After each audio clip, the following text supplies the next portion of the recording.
안녕하세요. 책 읽어드리는 집사 백종환입니다.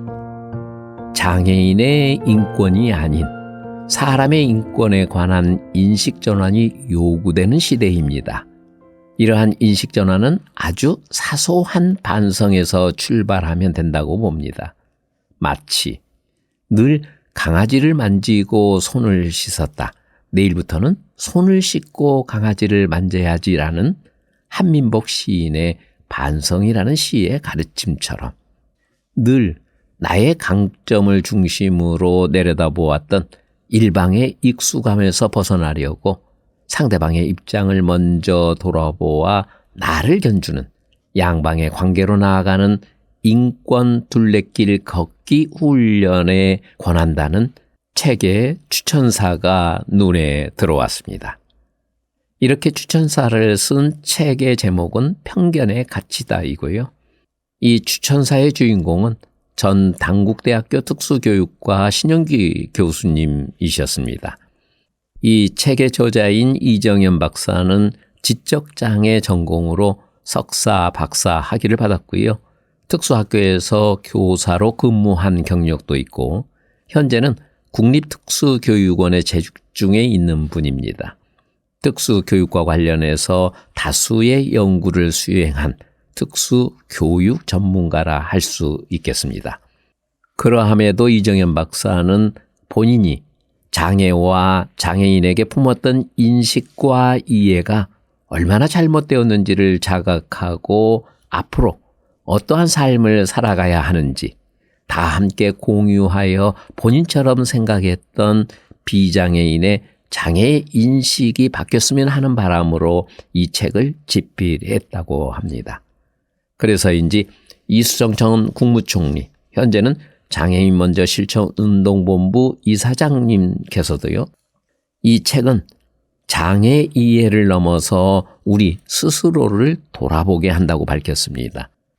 저자는 글을 통해 우리가 왜 타인을 배려하고 사랑해야 하는지 깊이 생각하게 하고 장애인이 살기 좋은 사회가 행복한 사회라고 강조하는지 편견을 허무는 일도 함께 고민하면 능히 해결할 수 있다는 마음을 갖는 분들에게 이 책을 권한다고 이수정 전 총리께서는 추천하셨습니다.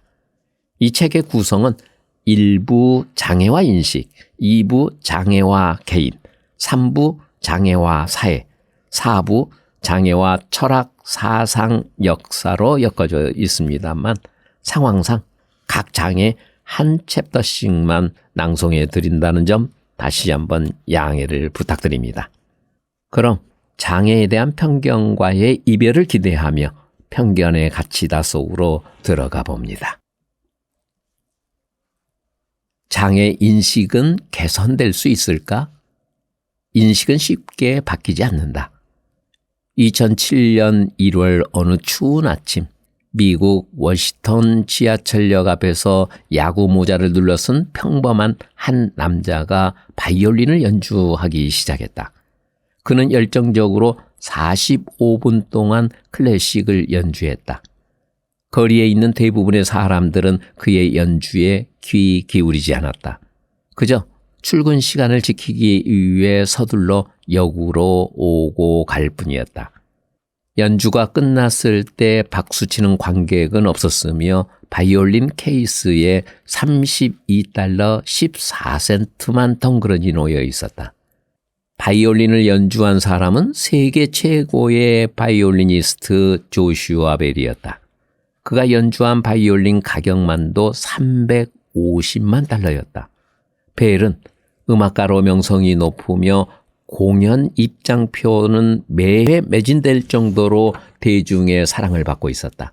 그런 그가 옷과 장소만 바뀌었을 뿐인데 대중들에게 철저히 소외되었다. 이 실험은 워싱턴 포스트의 한 기자가 대중의 음악 평가를 위해 기획한 것이었다. 실험을 기획한 기자는 조슈아 벨의 지하철 공연을 통해 현대인의 음악에 대한 무지를 지적하기도 했다. 기자의 글처럼 사람들의 무지를 탓할 수 있지만 실험은 정해진 환경 속에서 사람들의 인식이 바뀌기 어렵다는 사실을 알게 해 주었다는 데 의미가 있다. 특히 고정관념이 강한 사람은 자신이 보고 싶은 것만 본다.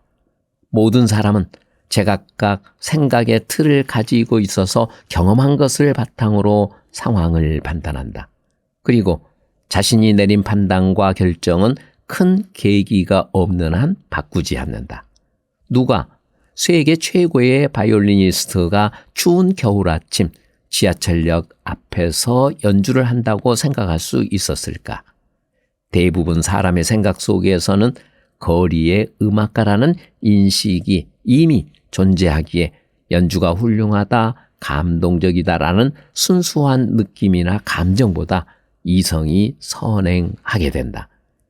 2019년 7월 걸그룹의 한 멤버가 노브라 공항 패션을 선보여 이슈가 된 적이 있다.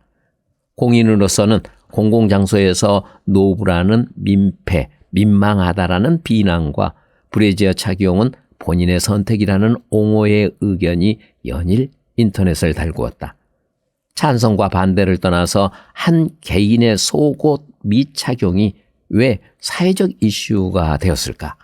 사람들의 인식 속에 공인이라면 복장에 대한 세심한 주의를 기울여야 하기에 브래지어 착용은 당연하다라는 고정관념이 있기 때문이다. 이처럼 사람들은 자신이 가진 가치관이나 사상, 생각, 개념 등으로 인식이 쉽게 바뀌지 않고 바뀌기도 어렵다. 비장애인은 임신 중 기형아 검사나 신체 건강함 등 사회적으로 형성된 장애에 대한 부정적 고정관념을 무의식 중에 자연스럽게 가지게 된다. 이는 쉽게 바뀌기 힘들다. 특히 비장애인의 장애인에 대한 부정적 자기충족적 애언이나 인지 부조화 등으로 한번 고정된 인식을 스스로 전환하기란 쉽지 않다. 2017년 장애인 실태조사 결과에 따르면 장애인이 느끼는 우리 사회의 차별에 대한 인식은 79.9%로 매우 높게 나타났다. 2011년 80.7%의 결과와 비교해도 별 차이가 없다. 수년간 80%의 장애인들이 사회에서 차별을 받고 있다고 주장한다. 장애인이 비장애인과 비교해 상대적으로 차별을 받고 있다고 느끼는 것은 우리 사회에 장애인에 대한 인식이 어떠한지를 잘 보여준다. 장애인에 대한 차별은 여전하고 우리 사회의 인식은 크게 향상되지 않았음을 알 수 있다. 장애인에 대한 인식 개선이 시급해 보이지만 앞서 밝힌 바와 같이 사람의 인식이 바뀌기는 어렵다. 비장애인의 장애인에 대한 부정적인 고정관념이 쉽게 바뀔 수 있을까? 장애에 대한 부정적 인식을 바꿀 수 있을까? 나는 25년간 담배를 피웠다. 수없이 금연을 다짐했지만 일이 잘 풀리지 않을 때면 언제나 그랬듯 또다시 담배를 입에 물었다. 그러던 중 건강보험관리공단 금연 지원 사업을 알게 되어 지정병원에 가서 약 처방을 받았다. 처방받은 약을 정기적으로 복용해야 하는데 그러지 못하고 또다시 금연에 실패했다. 그런데 2개월이 지난 후 건강보험관리공단에서 금연 축하 선물로 15만 원 상당의 스마트 밴드를 보내왔다. 웬 떡이냐라는 생각도 잠시 금연에 실패했으니 이 물건을 다시 돌려보내야 하나? 그냥 모른 채 하고 손목에 차고 다닐까? 고민하다가 그날부터 다시 금연을 결심했다. 금연에 성공해서 당당히 차고 다니고 싶었다. 4년이 지난 지금까지 금연 중이다. 건강보험관리공단은 스마트밴드를 미끼로 나를 금연시킨 셈이 되었다. 한 개인의 인식을 바꾼다는 것은 개인이 가지고 있는 오래된 습관을 바꾸는 것과 비슷하다고 생각한다. 끊임없는 반복을 통해 몸에 굳어진 습관은 하루아침에 고치기 힘들다. 지속적으로 강화된 고정관념의 틀 속에 형성된 장애에 대한 부정적 인식 역시 쉽게 바뀌기 어렵다. 대부분의 사람들은 좋은 습관을 몸에 익히기 위해 노력하지만 실패하는 경우가 많다. 매일 운동하기, 매일 1시간씩 독서하기, 식단 조절하기, 아침형 인간 되기 등 원하는 습관을 만들기 위해 힘쓰지만 작심삼일이 되기 일수다. 몇 번을 반복하다 다시 포기하고 새해, 새 달, 다음 주, 내일이 되면 또다시 도전한다. 나쁜 습관은 손쉽게 길들여지지만 좋은 습관은 만들어 나가는 자체가 힘들다. 마치 라면이나 짜장면 같은 탄수화물은 매일 즐겨 먹지만 소스 없는 샐러드는 사흘을 먹기 힘든 것과 마찬가지 이치다. 타인에 대한 부정적 인식은 머릿속에 오래 남지만 긍정적 인식은 부정적 인식보다는 덜 각인된다. 나에게 돈을 안 갚은 사람은 오래 기억되지만 내가 누군가에게 빌린 돈은 잘 기억하지 못하는 것과 같다. 부정적 인식을 긍정적 인식으로 전환하기는 어렵다. 다만 내가 그 면에 성공했듯이 인식도 절대 바꿀 수 없는 것은 아니다. 좋은 습관도 어렵지만 한번 형성되면 지속적으로 유지되듯이 부정적 인식도 일단 바뀌면 보는 눈이 달라질 수 있다. 장애에 대한 잘못된 고정관념, 왜곡된 인식, 선입견, 편견 등이 바뀌면 장애인을 대하는 태도가 수용적이며 긍정적으로 바뀐다. 장애인에 대한 인식의 변화로 인간에 대한 이해와 존중, 권리 보장 등을 실천할 수 있다. 그러므로 부정적 인식을 바꾸기 위해서는 시작부터 달라야 한다. 장애에 대한 부정적 인식을 바꿀 수 있을까가 아니라 장애에 대한 부정적이고 잘못된 인식은 반드시 바꾸어야 한다부터 출발해야 한다. 장애인과 시선. 특수학교 교사 시절 장애 학생의 사회 적응을 목적으로 학교 밖으로 현장 체험 학습을 많이도 다녔다. 비장애 학생은 어릴 때부터 스스로 집 근처 가게나 문구점, 음식점 등 주변 환경을 탐색한다. 점차 학년이 올라가면서 생활 범위도 넓어진다. 중고등학생 정도면 지하철, 버스, 기차 등 대중교통은 물론이고 편의점, PC방, 노래방, 카페, 영화관, 도서관, 은행 등 지역사회 내 시설을 자발적으로 이용한다. 그러나 지적장애나 자폐성 장애와 같은 발달장애 아동은 사회적 기술 부족으로 지역사회 내 시설 이용에 어려움을 겪는다. 또한 장애를 이유로 집과 학교, 병원 등 제한된 환경에서 지내다 보니 지하철이나 버스와 같은 대중교통 이용에 서툴다.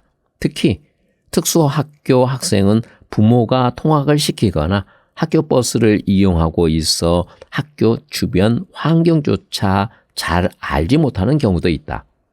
나는 교사 시절에 지역사회 경험이 부족한 학생들을 위해 학교를 중심으로 정기적으로 편의점, 영화관, 대형 할인 매장, 시장, 도서관, 은행 등 지역시설 현장 체험학습을 실시했다. 현장 체험학습은 학교 주변과 멀어지면 멀어질수록 힘들었다. 학생은 돌발 행동, 대열 이탈과 같이 통제의 어려움도 있지만 가장 힘든 건 장애 학생을 보는 사람의 시선이었다. 학교 주변 편의점에 학생들을 데려가면 사장님이 왔어? 너희들은 몇 반이니? 하면서 반겨준다. 하지만 지하철을 타고 영화관에 갈 때는 지하철 입구부터 사람들의 이목이 집중된다. 학생을 위아래로 훑어보는 사람, 인상 쓰는 사람, 동정 어린 눈으로 바라보는 사람 등 다양한 시선이 뒤섞여 학생들과 나에게 머무르다 지나간다. 눈요깃거리가 생기기라도 한 것처럼 모처럼만의 체험학습에 한 학생이 좋아서 흥분을 감추지 못하고 반복된 소리를 내며 위아래로 제자리 뛰기를 반복하기라도 하면 마치 연예인이 무대에 선 것처럼 주변 사람들의 시선을 한 몸에 받는다. 영화관에서는 입장권이나 팝콘을 구매할 때 학생들은 배운 대로 11시 티켓 주세요, 팝콘, 콜라 주세요 라고 천천히 말한다. 줄서기 기다리는 사람은 이를 기다려주지 못하고 누가 표 사는데 시간을 끌어? 얼굴이나 보자! 라는 표정으로 표를 사고 있는 학생을 뒤에서 빤히 눈으로 레이저를 쏘면서 쳐다본다. 장애인을 보는 불편한 시선이 느껴지면 교사인 나도 함께 주눅이 들고 눈치가 보였다. 심지어 조바심이 나면서 기다리는 사람들에게 미안한 마음마저 들었다. 지하철을 이용하고 영화 관람하는 것은 당연한 권리인데 왜 눈치가 보이는지 몰랐다. 아마 주변 사람들이 입을 다물고 있어도 몸성치 않는 애들을 데리고 왜 여길 와? 라고 눈으로 말하는 것을 느꼈기 때문은 아닐까. 현장 체험 학습을 마치고 학교로 복귀하면 별 사고 없이 잘 마쳤다는 안도감과 함께 학생들에게 쏟아졌던 주변 시선들을 떠올리면 불쾌한 감정과 함께 마음 한구석이 아파왔다. 현장 체험 학습 횟수가 늘면서 불편한 시선에 그래서 어쩌라고 하는 뻔뻔함이 생기기도 했으나 그 시선들로 인해 매번 상처를 받았다. 이 상처들이 조금씩 내 마음속에 쌓이면서 장애인을 이해하지 못하는 사람에 대한 불신과 원망이 커졌다. 특수교사인 나는 현장 학습 때만 장애인에 대한 비장애인의 불편한 시선을 경험하지만 장애 아동을 둔 부모는 매일 겪는다. 중증이거나 돌발 행동을 하는 장애 아동은 타인의 시선을 쉽게 끌기도 하며 본의 아니게 주변 사람에게 피해를 주기도 한다.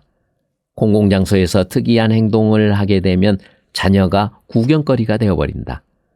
자녀가 옆 사람에게 피해를 주게 되면 부모는 아이를 대신해 상대방에게 연신 죄송하다고 고개를 숙여야만 한다. 장애 아동을 둔 부모는 시간이 지나도 이러한 상황이 익숙해지지 않는다. 불편한 시선 때문에 마음의 상처를 가장 많이 받는 이는 장애인 당사자다. 장애 유형에 상관없이 장애인은 비장애인의 불편한 시선을 받는다.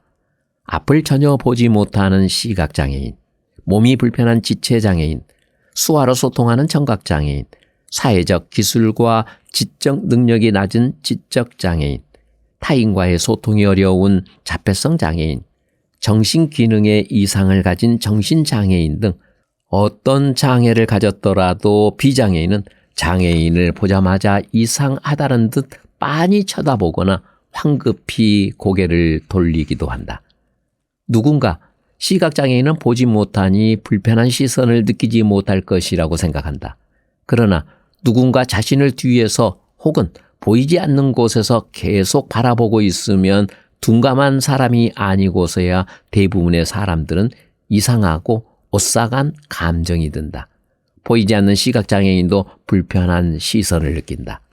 장애인은 집이나 학교, 회사와 같은 익숙한 공간에서 벗어나 거리나 공공장소, 교통시설 등 불특정 다수가 있는 곳에서는 언제나 동정 어린 눈빛, 신기한 것을 본 것 같은 표정, 미간을 찌푸린 싫다는 눈짓, 두려워하는 얼굴 등 여러 형태의 불편한 시선을 받는다.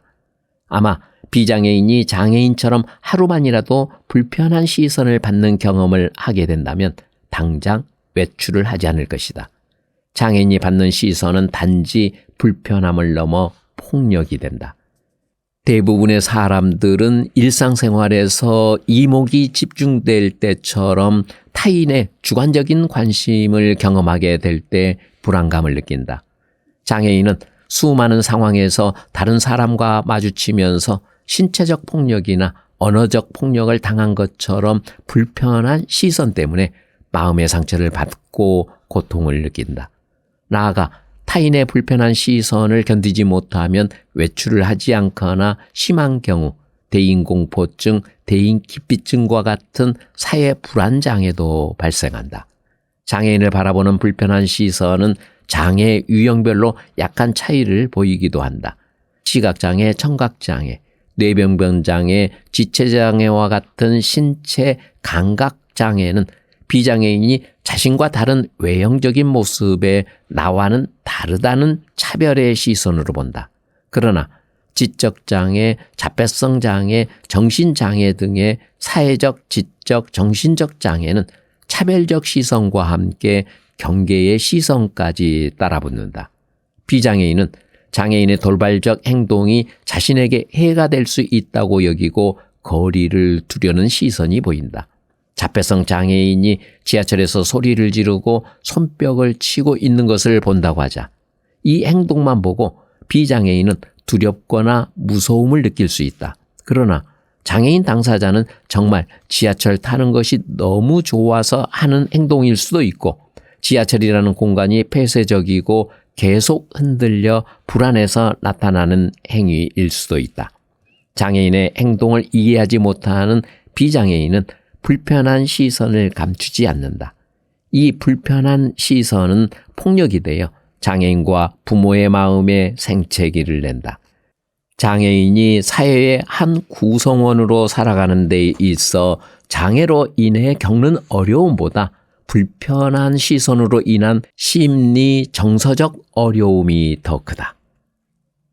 장애인에 대한 불편한 시선을 바꿀 수 있을까? 장애인에 대한 불편한 시선은 폭력이 될 수 있다는 논리에 비장애인은 억울해할 수 있다. 단지 힐끗 쳐다보는 것만으로 폭력의 가해자가 되는 것은 너무 가혹하다는 입장이다. 비장애인 개개인으로 보면 그럴 수 있다. 그렇지만 장애인의 입장에서는 불편한 시선을 견디기 힘든 것도 사실이다. 우리나라 비장애인이 장애인을 왜 불편한 시선으로 바라보는가에 대한 원인을 알아야 한다. 2017년 한 리서치 기업에서 만 13세에서 59세 남녀 1000명을 대상으로 나와 타인에 대한 관심 및 평판 관련 조사를 한 적이 있다. 조사 결과 응답자 10명 중 8명이 평소 스스로에게 많은 관심을 기울이는 것으로 나타났으며, 관심을 많이 기울이는 분야는 건강, 외모, 성격, 재력 순이었다. 그리고 응답자 중 2명 중 1명이 평소 주변 사람들 시선을 많이 의식한다고 답했다. 또한 전체 74%가 한국 사회는 남들에게 보이기 위한 행동을 해야만 하는 경우가 많다고 했다. 즉, 우리나라 사람들은 자신을 중요하게 생각하고 있고 특히 건강과 외모에 관심을 쏟는다. 그리고 타인의 시선에 민감하게 반응한다. 사회 구성원의 생각이 모여 공통의 인식을 형성하고 이는 사회 문화적 가치관과 트렌드를 만들어낸다. 현재 우리나라는 조사 결과와 같이 자기중심적이고 건강과 외모를 중시하며 타인의 시선에 신경을 많이 쓴다. 그러다 보니 건강하지 않을 것 같고 외형도 다른 장애인을 있는 그대로 받아들이지 못하고 자기 기준으로 판단한다. 타인의 시선을 과도하게 의식하기에 자신과 다르다고 판단되는 타인에 대해서도 관대하지 못하고 불편한 시선을 쏟아내게 된다. 불편한 시선의 원인은 넓게는 장애인을 수용하지 못하는 사회적 분위기이고, 보다 좁게는 타인의 시선에 민감하게 반응하는 사람들의 의식에 있다.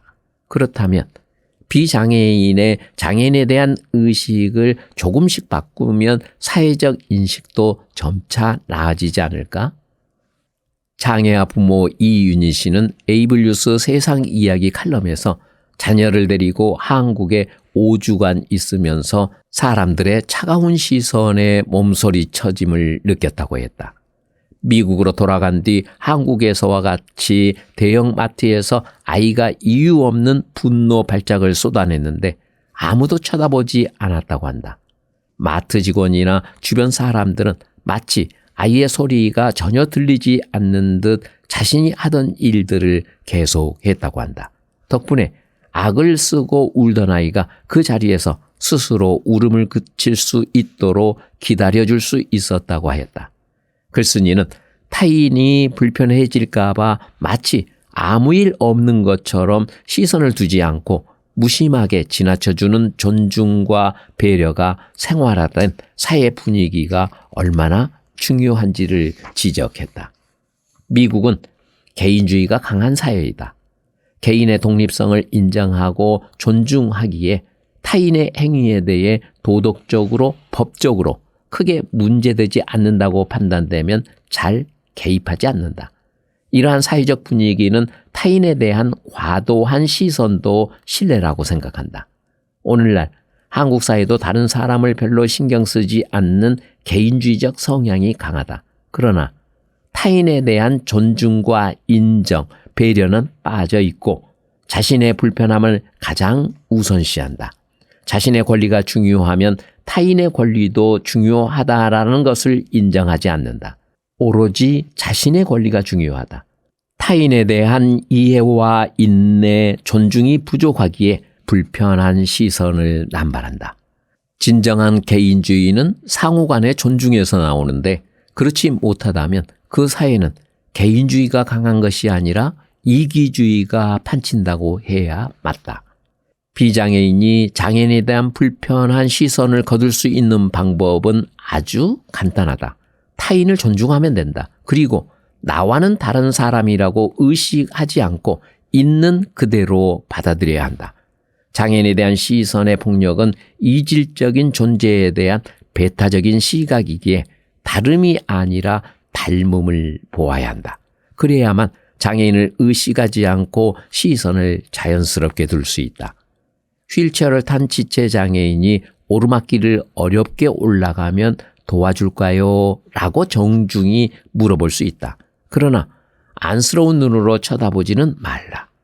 장애인을 동정 어린 눈빛, 두려움의 얼굴, 짜증나는 듯한 표정으로 쳐다보는 것은 폭력이라는 것을 명심했으면 한다. 시선은 단지 바라봄이 아니다. 시선에 자신의 의식과 마음을 담는다는 것을 알았으면 한다. 어느 날 기차를 기다리며 대합실에 앉아 있을 때의 일이다. 멀리서 큰 소리로 누군가 외치는 소리를 들었다. 화장실이 어디예요? 라고. 그것도 계속해서 아주 큰 소리로. 시각장애인이 화장실을 급히 찾고 있었던 것이다. 천천히 화장실을 찾기에는 생리 현상을 막을 시간이 없어 보였다. 나는 그를 화장실로 신속히 안내했다. 그리고 대변기가 놓인 문을 열어주려는 순간 그가 나의 팔을 밀면서 지금부터 제가 할게요. 고맙습니다. 라고 말했다. 아차 하는 생각이 들었다. 시각장애인을 화장실 입구까지만 안내했어야 했다. 화장실 문 안까지 안내하려는 것은 과잉 친절이었다. 친절도 과하면 타인의 자존심을 상하게 할 수 있다는 것을 다시금 깨달았다. 언론은 장애를 올바로 다룰 수 있을까? 언론은 정치적 편향성이 있다. 그래서 하나의 사건에 대해서도 각기 다른 해석을 내놓기도 한다. 예를 들어 2014년부터 2017년까지 우리나라 경북 성주군 초전면 성주골프장에 사드 배치 문제가 있었다. 보수 언론에서는 정부의 입장을 대변하여 사드 배치가 국익에 도움이 된다는 찬성하는 입장을 취했으며 진보 언론은 사드 배치에 반대하여 정부 정책을 비판하는 입장을 취했다. 2011년 4대강 사업 준공 전까지 보수 언론들은 찬성하는 입장을 지속적으로 취했으며 진보 언론들은 반대 입장을 고수했다. 보수 세력이 집권하면 보수 언론은 정부 정책에 대부분 찬성하는 입장을 취하며 진보 언론은 정부 정책에 비판적인 입장을 취한다. 진보 세력이 집권하면 그 반대가 되기도 한다. 이 같은 언론 행태를 정치 편향적 보도라고 한다. 이러한 언론이 장애와 관련해서는 보수, 진보가 따로 없고 정치적 편향도 없다. 언론이 장애인의 사회적 문제를 다루는 데 있어서 언론사별로 차이가 있다. 장애인의 권리 보장을 비중 있게 다루는 곳이 있는가 하면 미담이나 장애 극복에 중점을 두는 곳도 있다. 또한 소수자의 목소리로 대변하는 곳도 있다. 한 연구에 따르면 조선일보는 장애인을 동정적 시선으로 바라보고 있으며 한겨레 신문은 차별받는 소수자의 모습으로 바라보고 있다. 장애인 전문 언론사인 에이블뉴스는 장애인의 사회적 활동과 참여에 초점을 두고 사회인의 모습을 강조한 것이 특징이라고 하였다. 이처럼 언론사별로 정치적 편향성보다 장애를 다루는 관점이나 특색이 더 부각되어 나타나기도 한다. 언론이 장애 관련 기사를 다루는데 정치적 편향도 없는데 왜 유독 장애를 부정적으로 인식하는 기사 제목이나 내용을 작성할까? 그 이유는 무엇일까? 그것은 대부분의 언론이 비장애인 편향성을 가지고 있기 때문이다. 장애인 전문 언론을 제외한 주류 언론에서 장애와 관련된 기사를 작성할 때 장애인의 입장에서 작성하는 것이 아니라 비장애인의 입장에서 장애인을 바라보면서 작성한다. 사건, 사고 기사에 장애를 강조하는 것이 장애인에게 또 다른 상처를 줄 수 있다고 생각하지 않는다. 장애인의 입장을 고려하지 않기에 장애 문제를 다룰 때 사회병리학 프레임이나 사회적 감정 유발 프레임, 괴물 쇼 프레임을 아무런 거리낌 없이 사용한다. 그리고 장애인을 영웅이나 피해자, 의존자로 묘사하여 장애 비하 용어를 거침없이 쓴다. 이같이 비장애인의 관점에서 장애 관련 기사가 작성되고 지속적으로 재생산된다는 것은 언론 스스로가 장애 차별을 하고 있음을 시인하는 행위이다. 나아가 기사를 접하는 모든 대중에게 장애와 비장애인을 구분하게 만들고 장애인을 부정적으로 인식시켜 사회에 고립되게 한다. 언론이 장애를 정말로 몰라서 또는 의도치 않게 비장애인의 입장에서 장애 관련 자극적 기사를 쏟아내는 것을 보면서 장애 인식의 변화가 멀기만 하다는 생각이 든다. 장애 인식의 변화가 없는 언론을 보면서 보수와 진보 진영에 서서 의도적으로 편향적 기사를 작성하는 것이 오히려 더 건강해 보이기까지 한다. 매년 장애인 단체에서는 언론 기사를 모니터링하고 왜곡되거나 오해 소지가 있는 장애 관련 기사 제목이나 내용의 시정을 촉구하고 있다. 장애인 먼저 실천 운동본부의 언론 모니터 보고서, 장애 여성 공감의 언론 시민 감시단, 새로 고침의 모니터링 활동, 장애인 정책 모니터링 센터의 언론 모니터링 결과 보고서 등이 그것이다. 언론이 장애에 대해 잘 몰라서 장애인에게 부정적 인식을 줄 수 있다는 보도를 제공했다는 변명은 이제 그만해야 한다. 언론 스스로 자성의 노력이 필요하다. 언론은 자체적으로 장애에 대한 올바른 지식을 습득해야 하고 장애 인식도 개선해야 한다. 장애와 관련된 보도나 기사를 작성함에 있어 오로지 대중의 관심을 끌기 위한 자극적인 제목 사용은 자제하고 잘못된 특정 프레임을 사용하지 말아야 한다. 장애에 초점을 맞추기보다 사람에게 맞추어 주체적인 한 개인으로서 인권과 자립의 관점에서 심층적으로 다루어야 한다. 우리 모두는 비장애인 위주의 편향적 보도에서 벗어나 다양한 인간의 정체성 존중을 기본으로 중심 잡힌 기사를 제공하는 언론을 원한다. 내가 교육부에 재직 시 한 기자로부터 전화를 받은 적이 있다. 특수학교 시설, 설비 기준령을 개정 보도 자료를 작성하고 있는데 법이 바뀌면 장애인에게 어떤 혜택이 주어지는지 구체적으로 알려달라는 것이었다. 특수교육 종사자로서 법 개정에 관심을 가져주는 것 자체가 고마운데 장애인의 입장에 서서 기사를 작성하고자 하는 기자의 태도에 마음 따뜻함과 진정성을 느낄 수 있었다. 이처럼 일부 언론인은 장애와 장애인의 관점에서 보도하기 위해 노력하고 있다. 그러나 하루에도 수만 건씩 쏟아지는 언론 기사 속에서 장애 관련 비하 용어는 지금도 사용되고 있다. 장애를 올바로 다루고 있는 깨어있는 언론의 노력이 헛되지 않도록 그렇지 않는 언론에 대한 장애 인식 개선이 시급하다. 언론이 장애를 올바르게 다루기 위해서는 기사를 읽는 대중의 판단력도 중요하다. 우리나라 사람들은 군사정권과 민주화 시대를 거치면서 언론의 속성을 누구보다 잘 알고 있다. 그래서 2020년 4월 김정은 북한 국무위원장 사망설과 같은 가짜뉴스와 오보가 난무했을 때도 사회적으로 큰 동요가 없었다. 대부분의 사람이 그 뉴스를 믿지 않았다는 반증이다. 사람들은 다양한 매체를 통해 사실을 가려내는 힘을 가지고 있다. 그러나 장애와 관련해서는 별다른 의심 없이 기사의 내용을 있는 그대로 다 받아들이는 것 같다. 장애 비하 용어를 읽는다면 불편한 마음이 들어야 한다. 장애로 인해 동정적인 내용의 기사를 읽으면 무엇이 문제인지 깨달아야 한다. 장애인의 피해자 프레임을 강조한 자극적인 기사는 문제가 된다는 것을 인식해야 한다. 장애 문제를 잘못 다룬 기사를 정정하라고 언론사에 요구하지는 않더라도 무엇이 문제인지는 알고 있어야 한다. 나는 대중의 장애 이해가 높아지면 자연스럽게 언론도 바뀔 것이라 믿는다. 왜? 언론은 대중이 무엇을 원하는지, 무엇이 불편한지를 누구보다 더 잘 알기 때문이다.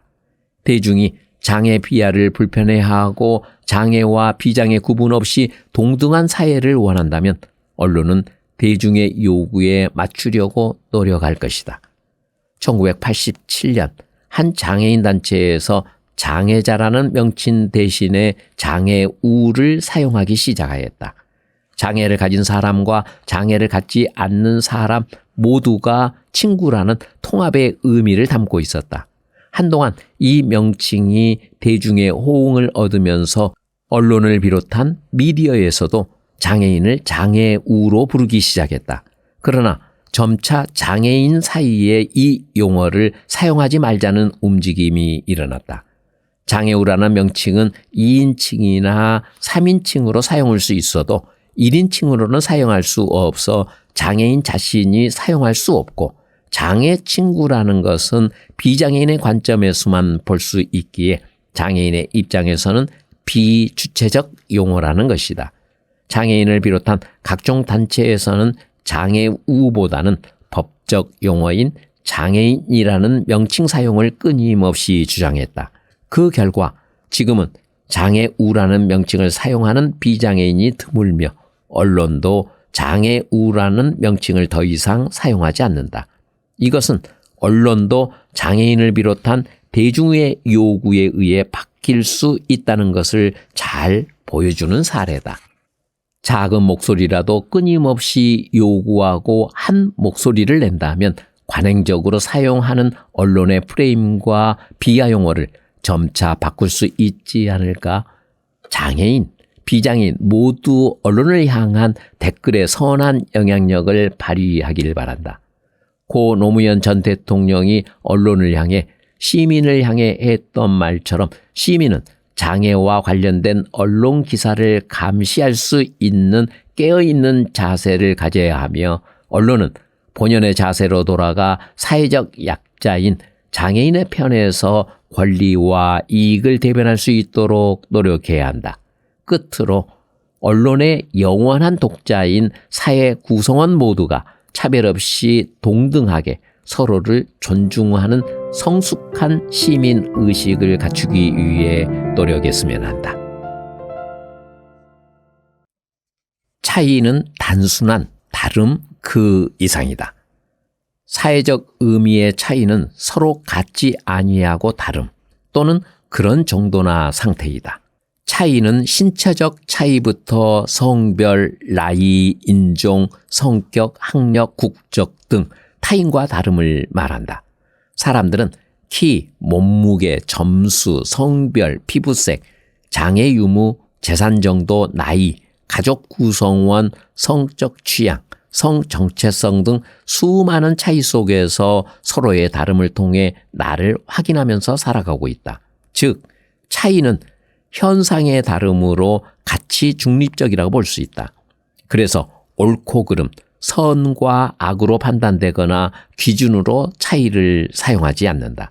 장애 이해나 장애 인식 교육 시 비장애인과 장애인의 차이에 대해 설명할 때 안경을 쓴 사람과 쓰지 않는 사람, 키가 큰 사람과 작은 사람이 있는 것처럼 장애가 있는 사람과 그렇지 않는 사람도 있다. 그래서 우리 모두는 같지 않고 다르기에 장애를 인간이 가지는 보편적인 차이의 일부분으로 보아야 한다라고 한다. 그런데 과연 차이가 정말 가치 중립적인 용어로 사용될까? 차이를 단순히 존재 간의 다름이라는 개념으로 이해하면 될까? 차이는 우리가 알고 있는 사전적 의미보다 공동체의 근본 원리를 내포하고 있기에 다름, 그 이상의 철학적 의미를 지닌다. 차이를 논하기 위해서는 차이가 가지고 있는 속성을 알아볼 필요가 있다. 차이는 반드시 주체와 객체로서의 비교 대상이 존재하며 강자와 약자처럼 위계를 가지는 속성이 있다. 공동체, 사람, 사물, 환경 등 모든 면에서 주체가 있고 그 주체는 비교할 객체가 있다. 주체와 객체 사이를 구분짓는 용어가 차이다. 한 개인으로서의 나를 다른 누군가와 키, 몸무게, 점수, 성별, 피부색, 장애 유무, 재산 정도, 나이, 가족 구성원 등으로 비교한다. 나의 가족과 다른 가족 간의 비교, 우리나라와 미국, 일본, 베트남 등 다른 나라와의 비교 등을 통해 차이를 알게 된다. 장애가 있는 사람과 그렇지 않는 사람과의 차이와 시각장애, 청각장애, 지체장애, 지적장애 등 장애 유형 간의 차이도 상호 비교를 통해 발생한다. 이와는 반대로 동일하게 인식하는 것들에 대해서는 차이가 발생하지 않는다.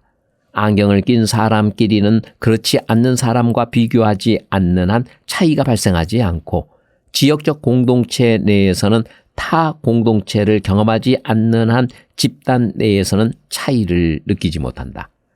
수어가 공식 언어인 농사회에서는 청각장애가 더 이상 장애가 아니다. 농사회 공동체 내에서는 말이 아닌 수어로 의사소통하기에 구성원 간 차이가 발생하지 않기 때문이다. 여기서 중요한 부분은 차이를 논할 때 반드시 주체와 객체가 정해진다는 것이다. 비장애인이 장애와 관련된 주제에 대해 이야기한다면 그 주체는 비장애인이며 객체는 장애인이 된다. 비장애인이 주체가 될 때 장애인과의 차이에 대해 설명하면 비장애인이 느끼는 다른 점을 말하게 된다. 예를 들어 시각장애인 눈으로 사물을 볼 수 없어요. 청각장애인은 듣지 못해요. 자폐성 장애인은 특이한 행동을 반복하기도 해요. 등의 그것이다. 이처럼 주체인 비장애인 입장에서 장애인과의 차이를 설명한다. 이와 반대로 장애인을 주체로 놓고 비장애인을 객체로 하여 말해보자. 비장애인의 눈으로 사물을 볼 수 있어요. 비장애인은 듣고 말할 수 있는 능력을 가지고 있어요. 비장애인은 우리가 즐겨 사용하는 행동을 반복해서 하지 않아요. 등이다.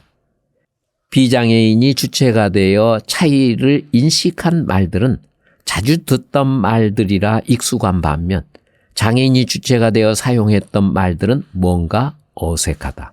왜 그럴까? 주체와 객체 사이에는 위계가 있기 때문이다. 위계란 서열을 의미하며 힘을 가진 자와 그렇지 않는 자, 주류와 비주류, 지배층과 피지배층 등 강자의 논리가 차이라는 개념에 들어있다는 의미다. 즉, 강자가 주체가 되고 약자가 객체가 되어 그 차이가 설명된다. 철학자 강신주는 차이의 인정과 타자에 대한 배려라는 입장이 서양에서 처음 만들어졌고 강자의 입장을 전제로 하고 있다고 하면서 지배층이 피지배층에 대해서 또는 남성이 여성에 대해서 또는 서양이 제3세계에 대해서 또는 기독교가 이슬람에 대해서 차이의 인정과 타자를 배려하는 담론을 이야기할 수 있을 뿐 그 역은 결코 아니라고 하였다. 미국과 우리나라와의 관계를 그 예로 들었다. 우리나라는 미국과의 불공정한 무역도 감수해야 하고 우리나라와 북한 간의 평화협정도 미국의 눈치를 봐야 하며 미국 중심의 소파 협정도 받아들여야 한다. 우리나라는 약자의 위치에 있기에 미국에 대해 차이를 인정하고 배려할 수밖에 없다. 즉, 강자는 약자에 대해 차이를 인정하게 만들고 배려를 강요한다. 반대로 약자는 강자와의 차이를 인정하고 배려를 강요받는다. 강신주는 차이에 대해 한 발 더 나아가 강자에 의해 내세워진 차이의 인정과 타자의 배려라는 명분은 항상 그 동일한 강자에 의해서만 철회될 수 있다고 했다. 핵무기를 보유한 이란과 북한에 대한 미국의 경제 제재는 미국이 지향하는 전 인류의 안녕과 평화, 인권 존중의 정신과 위배됨에도 불구하고 세계 패권을 위해 유지된다. 그리고 이란과 북한과의 관계 복원과 경제 제재 철회는 미국만이 주체적으로 할 수 있다. 약자인 이란과 북한은 할 수 없다. 이처럼 차이에는 강자가 주체가 된다는 의미가 내포되어 있다. 결론적으로 비장애인과 장애인 간의 차이를 논할 때에는 주류이면서 강자인 비장애인이 주체가 되어 서술될 수밖에 없다.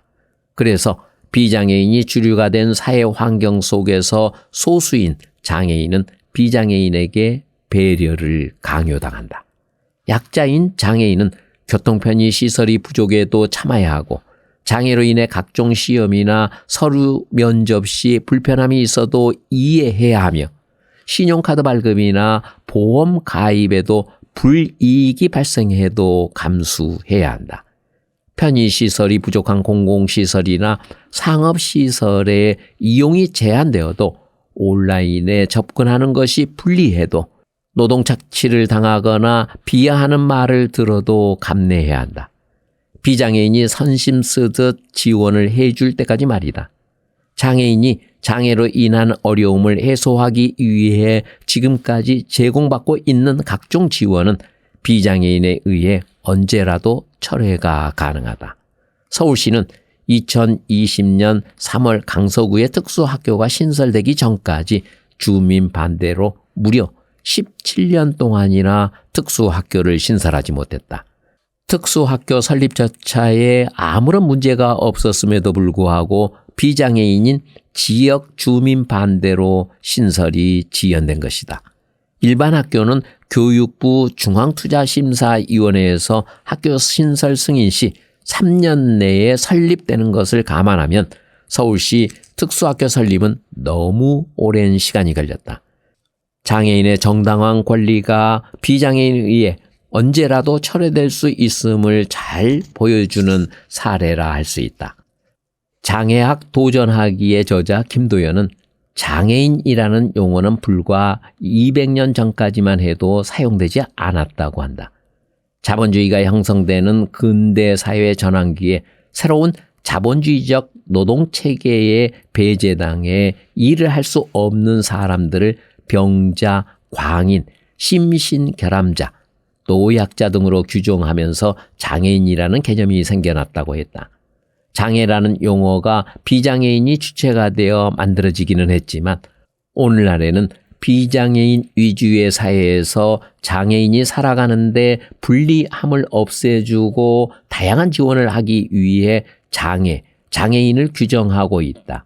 그러나 현실 속에서는 비장애인의 장애인에 대한 이해 부족과 부정적 인식, 고정관념에 의해 장애인이라는 개념이 지원보다는 장애가 있는 사람과 그렇지 않는 사람을 구별하고 능력의 차이를 통해 강자와 약자로 구분되는 수단으로 사용되고 있다.